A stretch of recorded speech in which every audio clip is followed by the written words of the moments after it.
Ready. You ready? Mm-hmm. On your show. Mm-hmm.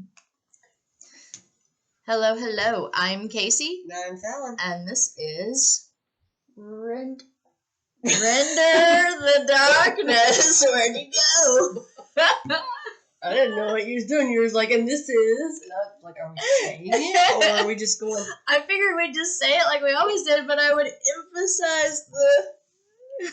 I didn't know what we was doing. That was my bad. I was like, Take are we going to do a two. band to light it? Take two. We are Render the Darkness. Why would you choose to do that? It's our new over 40 intro. Oh. So you know my shoulder and neck's messed up and you decide to go, Appreciate that. No problem. Let's do things today we've never done before. Yeah. Okay. Sorry. First. Okay, so today's episode is our, I want to say one of our WTF cases, but I think we decided we weren't going to call it that anymore. What did we decide we were going to call it? The cases that aren't part of the 50 State series. That are extra episode, bonus episode. One of them, we just... Well, I mean, they're not really extra or bonus. They're episodes. They're just not part of the 50 States series. Yeah, so therefore it's an extra or a bonus episode until we get finished with our 50 State series. And then whenever we get finished with that, we're just going to be all over the place. Yeah, we should do whatever the hell we want, whenever the hell we want to. Yeah, it's kind of what we're doing any damn way. Yeah. A little Okay. bit of a sprinkle of 50 State series in there. Yeah. Pretty much what we're doing, really. We do what we want. So today's episode is brought to you, for you, by me, Casey. And today we're going to be talking about some of the mysterious incidents of the Bermuda Triangle, aka the Devil's Triangle. I'm going to tell you right now, right off the rip, I do not have all of them in here because that would have taken, I'd have to do like a 3-part case to put all of them in here. But I did put the highest reported and focused on incidents that have happened there over the years. And I do like a quick review on those throughout the episode. Okay. Before we dive into that, here is your fun fact for the episode, which is German chocolate cake was invented in Texas. It's named after Samuel German. Oh. It's nothing to do with Germany at all. Well, learn something new every day. That's why it's a fun fact. Yeah. So now we're going to dive into our Bermuda Triangle case here. What in the world? What did you do? I just moved. Literally did nothing. Was just alive and just moved funny, I guess. Oh, sorry. That's probably gonna happen a lot. I'm gonna try not to move, y'all. Okay, so the Bermuda Triangle is located in the North Atlantic Ocean, and it's surrounded by Puerto Rico, Florida, and the Bahamas. And for those that don't know, this location is a pivotal point for arguably one of the oldest and biggest urban legends out there, largely because of the unusually high amount of disappearances associated with this specific location. Ooh. So let's talk about some of those. All right. So there's records of bizarre incidents occurring as far back as the early 1400s, and there has been a lot of them, as I said before. So I had to kind of pick and choose which ones were the most emphasized on throughout the reportings of incidents. First, let's talk about the disappearance of a ship called the Patriot in 1812. This ship had just been used to raid British ships, and the voyage it disappeared on was the trip in which the ship was set to travel from Charleston, South Carolina to New York City. On the ship was Theodosia Burr Alston, who was the daughter of Aaron Burr, who had previously been the Vice President of the United States. Hmm. Of course, back in those days, a woman wouldn't typically travel without an escort of some kind, but her husband wasn't able to do it due to having just been made governor of South Carolina at the time. So, he invoked the assistance of a friend of his by the name of Timothy Green. They set sail on December 31st, 1812, and that would be the last time the Patriot, Theodosia Burr Alston, Timothy Green, and all the others who were on board would ever be seen or heard from again. Next, we're going to talk about perhaps one of the most famous disappearances associated with the Bermuda Triangle, and that is of the USS Epervier, which was an 18-gun cruiser. It disappeared in July of 1815. The crazy part is that not only did 134 people said to be on board disappear, but that particular ship was also carrying a copy of the peace treaty intended for the United States to end the war between them and the North African Barbary states. Huh. So that was not received. It did not make it. The next incident occurred in 1872, and it involved the Mary Celeste, aka the ghost ship, which I may do an individual case on this ship, because even though I'm going to quick run through it right now for this particular case, there is a really bizarre history to this ship. All right. Interesting. But this ship also referred to as what is called a brigantine, which for those that don't know is one of those ships you see in like the pirate movies that has like the double sails on each side. Yeah. Anyways, so it left from New York on November 7th, intent to sail to Genoa, and she never made it. In fact, the ship would be found in December of 1872, but was missing the crew and everyone on board, as well as the lifeboat. Which is strange enough, but even stranger is that the ship was deemed usable. Could have easily completed the voyage. Nothing wrong with the ship at all. Which led to many different theories about what may have happened, from piracy to an insurance scam. But almost every theory has a plausible reason as to why it's unlikely that that's what happened. So again, I don't want to get too much into that because I may do a case on this one. Yeah. Because there's a lot to this ship. Yeah, it's already got me raising an eyebrow. Yeah, I really like the cases that have to do with ships and water and stuff like that. Just because I just think the ocean is such a fascinating anomaly of a place. So yeah. Anyway, next is the HMS Atlanta, aka the HMS Juno. And she set sail on January 31st, 1880, from the Royal Naval Dockyard, Bermuda, heading for Falmouth, England. The ship, along with everyone on board, never made it. Then in 1881, and this one is really bizarre, but a ship called the Ellen Austin was on voyage when it happened upon another ship sailing with no crew or passengers. They decided to put their salvage crew on the abandoned ship with the plans to sail with it back to New York. Somehow, the two ships got separated, and the salvage ship and the Ellen Austin salvage crew who were on it disappeared. The ship would actually appear again, but with no crew on it. And it would quickly disappear again shortly after, never to be seen again. Okay, so the ship that they found, they put their crew on. Correct. And they disappeared.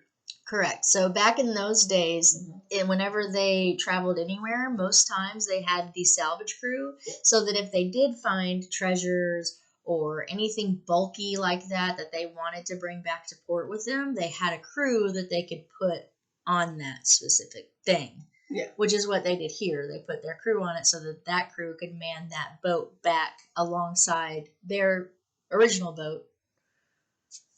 And it disappeared 2 more times? It disappeared twice.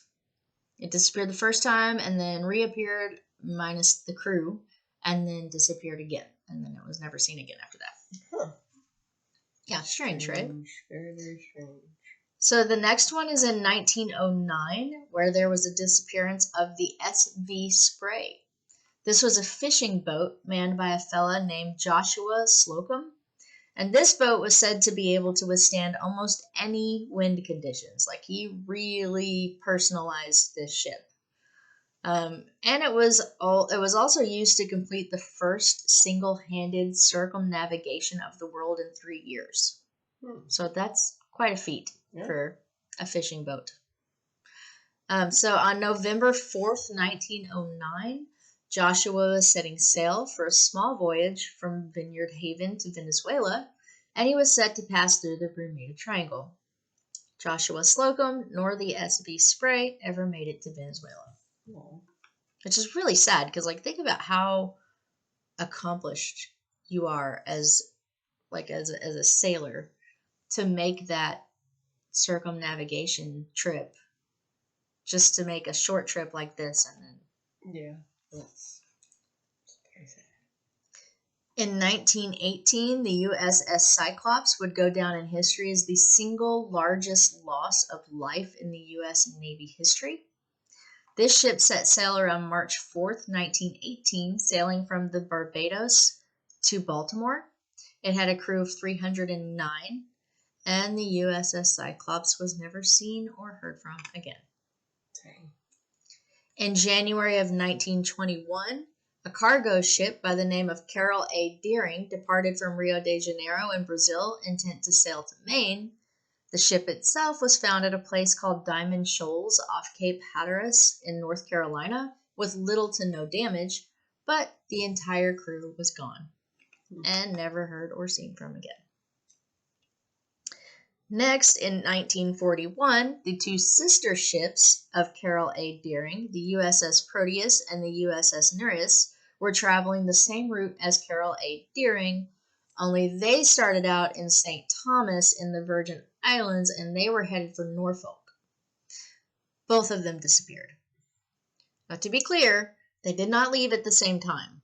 The USS Proteus set sail on November 23rd, and the USS Nereus set sail on December 10th. Both ships disappeared, with Proteus having a crew of 58 and the Nereus had a crew of 61. In 1963, the Marine Sulphur Queen, carrying 15,260 tons of sulfur and a crew of 39, set sail on February 2nd from Beaumont, Texas. It also disappeared along with the crew. On December 1967, the Witchcraft, a 23-foot cruiser, was only intending to sail out slightly offshore of Miami Beach so that they could look at the Christmas lights when it went missing. And this was also a bizarre one because the Coast Guard had actually gotten a call that the boat had hit a submerged object from the people on the boat. And then, like 19 minutes later, the Coast Guard arrived and found absolutely nothing. No people, no wreckage, no life jackets, nothing. And yeah, bizarre, right? Yeah, that's another very strange one. Very 19 strange. minutes. I mean, that's not very long for an entire boat to sink. Yeah. In 1968, a U.S. Navy submarine, the USS Scorpion, disappeared in May of 1968 in the Bermuda Triangle. In 1976, a sister ship to the Marine Sulphur Queen, the Sylvia L. Osa, had a crew of 37 and was leaving from Brazil to Philadelphia in October. The ship, as well as the crew, disappeared. They would recover the ship's lifeboat, oil from the ship, and debris, but nothing else. In October of 1980, another cargo ship, the USS Poet, was sailing from Philadelphia to Egypt. It, too, disappeared. In June of 2003, a couple who had just gotten married, whose names were Frank and Romina Leon, went out on their boat to go fishing. They left the Boynton Beach Inlet in Florida. They were never seen or heard from again, and all search efforts turned up little to no results. Okay. In 2015, a cargo ship, the SS El Faro, departed from Jacksonville, Florida, heading toward Puerto Rico with a crew of 33, who unfortunately also disappeared. Although after an extensive search, the ship was found at about 15,000 feet in the Atlantic Ocean, however, none of the crew members were on board the ship, nor were they ever found. Now let's list some of the recorded flight incidents that are contributed to having occurred in the Bermuda Triangle.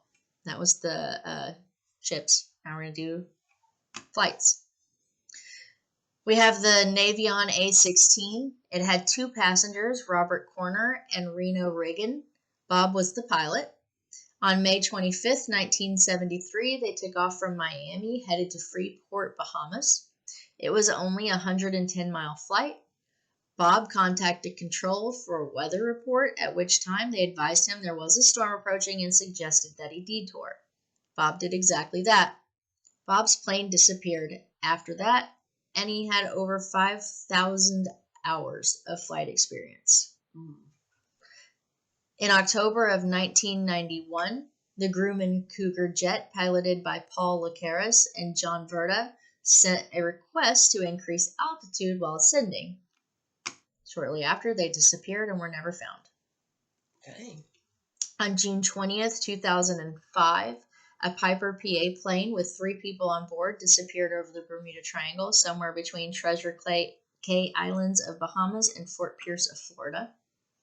On April 10th, 2007, another Piper PA plane disappeared near Berry Island. It was only reported to have the pilot on board. And I don't mean to say only as if, I don't mean that in a negative way, but there was only 1 person on board. In December of 2008, a 3-engine Trilander, or a Britain-Norman Islander, departed from Santiago, headed for New York with 12 people on board. 35 minutes later, the plane completely disappeared off the radar, and despite an extensive search by the U.S. Coast Guard, the plane nor the people on it were ever found. In May of 2017, a small private twin-engine aircraft, the Mitsubishi MU-2B40, left Puerto Rico, heading to South Florida, when it disappeared. There were 4 people on board. And this is just a short list, like a very short list of recorded incidents associated with the Bermuda Triangle. Not to mention the amount of tragedies that were associated, like with military and shipping and things like that. But just the personal loss is crazy. So during my research, I also read a lot of people's personal stories, like their personal accounts. I didn't include any of them because I didn't have permission to do so. But a lot of people have lost family members not associated with anything that I just covered, that might have been in a 1-person plane or on their own boat or whatever. So I've actually heard that, which I don't know exactly how true it is, but I can't remember what cruise ship it was, that somebody actually went missing on, like, just 1 person off the boat. Yeah, like everybody else was there, but 1 person was just Well, and I did too read, during my research, I was reading about an incident where there was a pilot who actually had made a radio call and had informed control that there was something foreign flying above him. He too disappeared. So, just something to think about on that. And, there's a lot of these incidents that I covered that have been attributed to like faulty weather or poor sea conditions or mechanical failures or things of that nature. But there's also quite a few where it's recorded and noted that there weren't poor conditions of any kind, and there wasn't anything initially wrong with the plane or the ship upon inspection before it left, or it had plenty of gas, or any of the things that could be theorized as to what may have happened to some of these ships and planes can easily be debunked. But at the same token, if you do debunk those, then what logical explanation do you have for all of the strange things that have happened there? I don't know. It's weird. It's very strange. And scientists have come up with theories on what they think has been the cause of it, but they're just theories. Yeah. I have my own theory. This is just me personally, and I could be completely wrong. And this is just me coming up with, again, my own theory. So don't come at me. This is my own personal. But I think there may have been some kind of a shift years and years and years and years ago with like maybe the earth or the tectonic plates or something, and there may be some kind of like a magnetic pull in that specific area of the ocean. So when something like a ship or a plane that's made primarily of metals gets near it, maybe it gets like sucked in or pulled down, or which might explain the planes or the ships, but doesn't explain where the people go. Yeah, I was gonna say, like, Where do the people go? I mean, I guess you could say maybe fish or sharks or yeah, I was gonna where, say but like that, every single one. yeah, you figured there would be like some sort of evidence. Yeah, it's strange. I mean, none of the planes have been found. No debris, no personal belongings, no skeletal remains. Like, it's strange. It's bizarre. I don't know. It's intriguing to me. Yeah, it's definitely strange. I mean, I've always thought. I mean, this is just like she said, my opinion, not a theory, just opinion. I think there could be possibly a portal. That's a theory as well that people have put out there.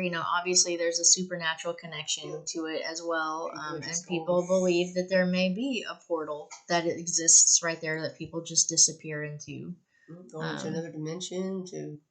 Yeah, also possible. That would be a good explanation for why none of the people are ever found. Yeah.